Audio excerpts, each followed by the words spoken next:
Turma do Propósito, e aí, meu irmão, tudo bem? Uma semana de primeira começa no domingo e não na segunda. Estamos juntos aqui, felizes. Deus abençoe sua vida, a vida da sua família. Lembrar que o nosso propósito consiste em ler um capítulo por dia, orar todos os dias. Temos orado por você aqui, ore também, inclusive ore por nós, e tentar mudar. Você vai ouvindo aqui os princípios da palavra de Deus, vá aplicando a sua vida e tente mudar. Mudar é preciso. Todos nós somos pecadores, precisamos da graça e da presença de Deus. Falando da presença de Deus, Davi, até aqui, estava sendo abençoado, como nós vimos aí no capítulo 5, como Deus estava abençoando Davi poderosamente. Davi foi ungido rei, não procurou a própria honra. Davi conquistou a cidade de Jebus, fez ali uma fortaleza. Irão o honrou, o reconhecimento veio de longe. O rei Irão de Tiro fez para Davi ali um palácio, mandou construir, mandou material, mandou os trabalhadores e fez para Davi um palácio. Portanto, Davi também tinha prosperidade e vitória sobre os inimigos. O Senhor estava com ele, abrindo brechas e indo à frente das batalhas, e ele estava sendo bem sucedido. Meu querido irmão, mas como todo homem, nós estamos sujeitos também a cometermos falhas. Davi, hora nenhuma, ele quis se afastar do Senhor. Pelo contrário, ele queria a sua presença. Ele queria trazer agora a arca de volta. Vamos lembrar que a arca, lá em 1 Samuel, ela foi levada naquele dia trágico ali, onde os filhos de Eli foram mortos. A arca foi levada para os filisteus, logo foi devolvida, porque a presença do Senhor atingiu os filisteus. E a arca foi parar na casa de Abinadab, onde seu filho Eleazar tomou conta. E aqui Davi vai buscar a arca do Senhor, trazer com grande alegria. O que Davi tinha, meu querido irmão, era a alegria de estar na presença do Senhor. Só que Davi, ele errou, por quê? Porque ele quis inovar. Ele quis fazer a sua maneira, que ele achava mais honroso, mais fácil, mais prático. Então o que ele mandou? Ele mandou ir um carro novo, uma carroça nova, os filhos de Abinadab, Uzá e Aiô. É interessante o significado, né, dos nomes. Uzá significa força e Aiô, destruição. E aí o que acontece? Aiô vai conduzindo a carroça à frente, levando ali os animais, bem devagarzinho. A carroça era nova, a arca seria o primeiro transporte a ser feito por ela. E Aiô ia à frente, conduzindo a carroça, o carro, enquanto Uzá ia ali, assentado perto da arca. Em determinado momento, o boi tropeçou e a arca iria cair. Então Uzá estendeu a mão. Vamos lembrar que Abinadab ficou encarregado da sua casa, ficou encarregado de cuidar da arca. E eles sabiam, como levitas, todo o rigor que a lei exigia. E Uzá, ele estende a mão, e ali ele morre. E Davi fica irado com o Senhor e coloca o nome daquele lugar de Pérez Uzá. Onde Davi errou, meu querido irmão? Davi errou porque ele não seguiu os princípios bíblicos. Quais são os princípios bíblicos? Está revelado lá no livro de Levíticos, inclusive você pode pôr no Google aí, onde a Bíblia fala sobre o transporte, referências relacionadas ao transporte da arca. Vai aparecer inúmeros textos, nós já falamos de todos eles. Você pode acessar a nossa playlist aí, propósito, e ir lá no capítulo específico e ver toda a instrução. Mas eu vou descrever aqui para os irmãos de maneira rápida. A Bíblia nos diz que o transporte da arca deveria ser feito pelos levitas. Tinham que ser especificamente os descendentes ali da tribo dos coatitas. Esses deveriam ser, e eles deveriam fazer depois dos filhos de Arão terem coberto todos os itens, os utensílios. Quando tudo estivesse pronto, os coatitas, responsáveis pelo transporte da arca, eles viriam com varas, iriam enfiar aquelas varas. Arão também era da tribo de Coate, só que só os filhos de Arão podiam ser sacerdotes. Eles preparavam os utensílios, e para transportar, eram os coatitas que faziam por meio ali das varas. Eram varas que eram colocadas nas argolas e eram colocadas sobre os ombros. A Bíblia, hora nenhuma, traz a instrução que era para transportar em arca. Davi quis inovar, quis de alguma forma oferecer a Deus aquilo que ele não pediu. Meu querido irmão, não inove. O que o Senhor quer de nós é fidelidade ao que ele mesmo prescreveu. A arca deveria ser transportada sobre os ombros daqueles que o Senhor escolheu para transportá-la, com todo o temor, com toda a reverência e com a obediência. Então, buscar a presença do Senhor é importante demais, mas nós devemos fazer como ele ordenou. É por isso que a Bíblia traz para nós aí diversas orientações sobre o nosso culto. Diz que o nosso culto a Deus tem que ser um culto racional, que a palavra a ser recebida por nós deve ser uma palavra da qual entendemos. Nós não podemos sair sem ter entendido o que o Senhor quis nos dizer. Então nós precisamos nos ater às ordens que o Senhor deu. Nosso Deus é um Deus de ordem e decência. Mas esse meio parecia ser muito simples, muito duro. Pois é, meu querido irmão, buscar a presença de Deus, experimentar a presença de Deus, ela é prazerosa, ela nos alegra, mas ela também traz para nós um certo peso, muito peso, aliás. Quando os homens experimentaram a presença de Deus, aqui, vamos dizer, nós temos os utensílios representando a presença de Deus. Mas as manifestações de Deus, a sua glória, os homens, os deixavam no chão, e eles achavam que iam morrer, perecer. Por quê? Porque é algo forte demais. Então, nós precisamos buscar a presença de Deus e precisamos fazer da maneira correta, porque só assim é suportável.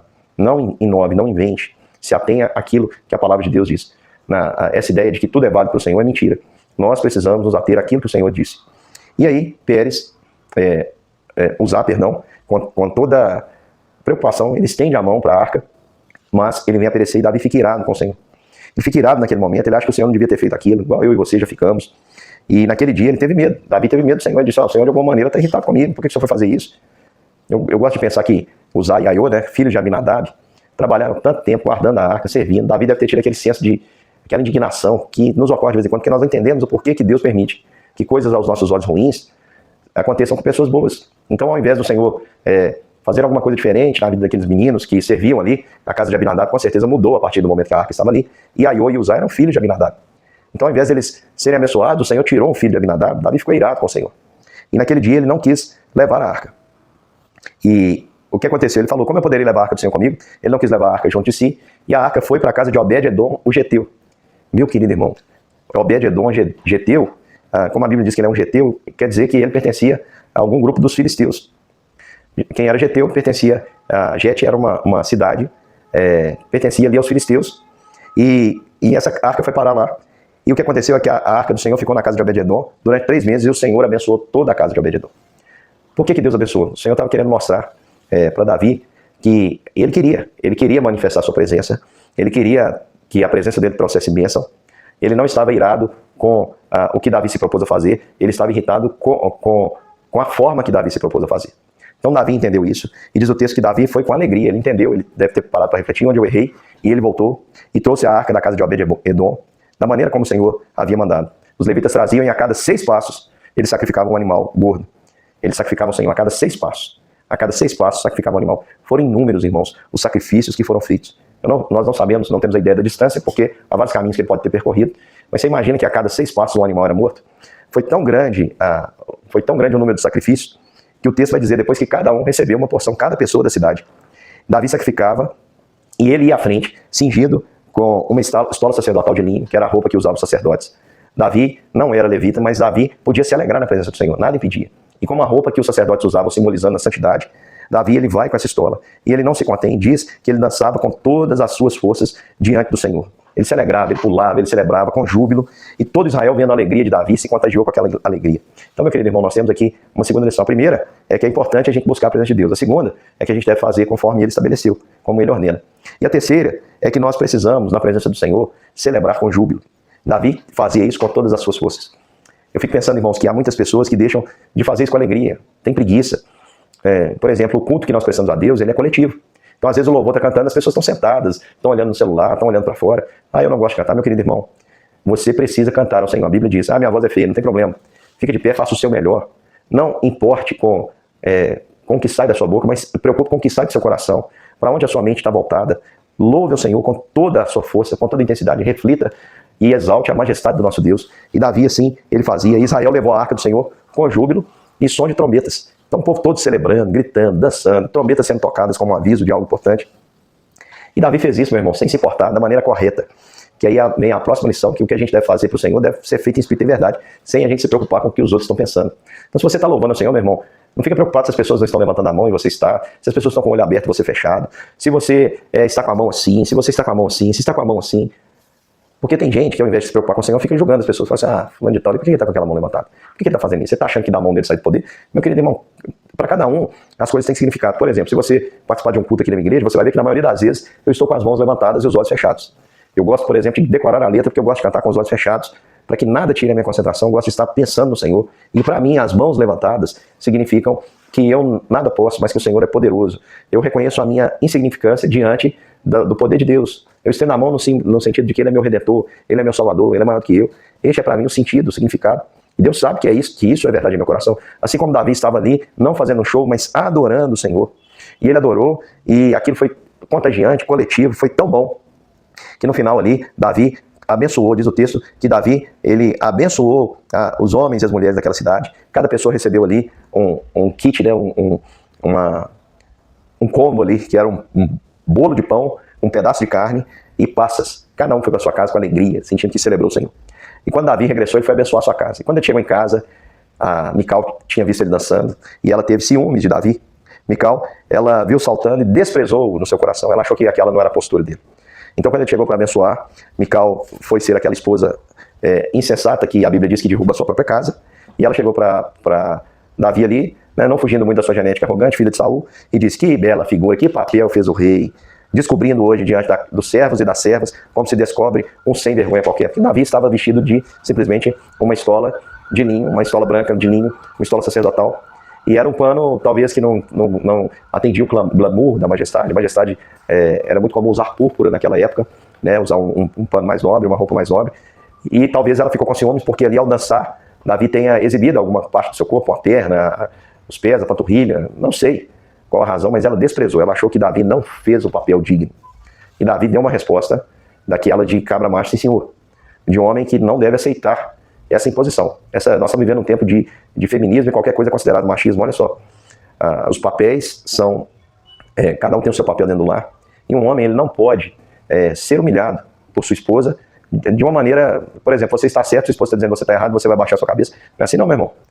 O que Davi faz aqui é dar uma resposta daquelas assim, que a pessoa engasga. Davi diz assim: olha, o que eu fiz, e aí a lição que eu quero trazer para você, o que você faz para o Senhor, faça em espírito e em verdade, sem se preocupar com os outros. E por último, a lição é também que o seu objetivo é a honra de Deus. Davi vira para ela e diz assim: você está julgando que eu fiz para parecer, que a minha postura não foi correta, você estava reparando essas coisas, eu fiz diante do Senhor, o Senhor que escolheu a mim no lugar do seu pai e da casa dele que ele rejeitou, ordenando ele que eu fosse príncipe sobre o povo no lugar do seu pai. Então, se você me despreza, o Senhor me escolheu. Se isso não foi suficiente para você, não importa, eu não fiz para você, eu fiz para Deus. E foi diante do Senhor que eu me alegrei. Foi diante do Senhor que eu me alegrei. Olha o que Davi ainda diz: e farei ainda mais. Se eu precisar me tornar desprezível, me humilhar aos próprios olhos dele, ter manifestações, porque ela deve ter ficado pensando assim: nossa, o que o povo vai achar desse rei, que tá alegre, perdeu as estribeiras. E ele diz: olha, eu vou me humilhar aos próprios olhos. E quanto às servas aí que você disse, que as servas de quem você falou, eu vou ser honrado por elas, não por você.